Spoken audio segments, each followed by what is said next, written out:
Ayan guys, hello, good morning. So we have a job today. So pakita natin, stress testing. So passing na po siya, ito siya.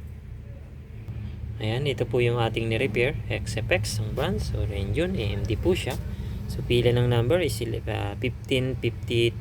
Ayan, as you can see, running siya ng stress test via HDMI po. Ayan, with backlight po yan. Ayan, kung mapapansin nyo. So ito na po siya, running siya ng stress test. Ayan, ayan po siya. So ito yung ating mga temperature, mga sensor. Ayan, as you can see, running siya ng 1 hour and 22 minutes. So napabayaan ko na siya kasi may ginagawa ako. So using resolution 1080p. Ayan, kung mapapansin nyo po. So goods na goods naman po yung reading niya. Ayan po kanya usage. Ayan, 61 degrees Celsius. Tapos ito naman po yung mga TDP at GPU loads. Ayan, as you can see, temperature. So ayan. Tapos mapapansin na natin ito sa reading. So ayan po, pantay na pantay. So wala naman tayo nakikita mga problem o scratches or something, any problem dun sa ating screen. Ayan, so ito po yung ating mga clocks. Ayan, so as you can see, okay po siya. Ayan, so pagkasilin po natin. Ayan, wala naman tayo nakikita ng very dyan. So ayan, so specs po, pakita natin. This is a Radeon 6600 XFX pang brand. 8GB po siya, DDR6, Hynix pang memory, 128-bit. Ayan, bali ang memory guys nito is 4 pieces lang, 2GB ang isa. Yan, so latest version din yung GPU chip niya, yung video card na ito. Okay? So ayan, ang problem po nito ay no display. Yung pinadala po sa atin dito na no display din upon checking.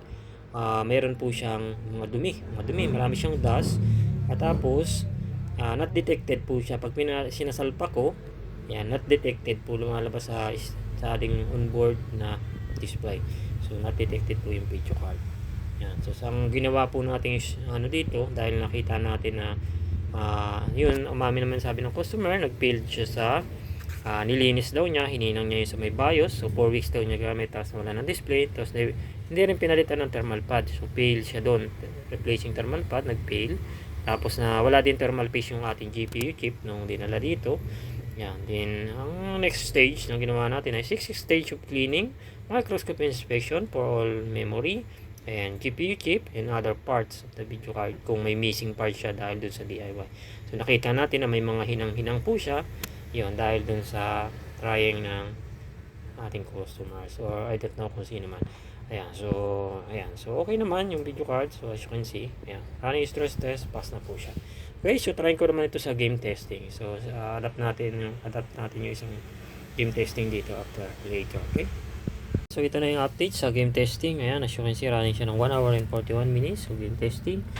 Ayan, okay. As you can see, so natin temperature. Ayan. Baba lang. So game testing, naka-high graphics po yan. For test. Nakasagad na po yan.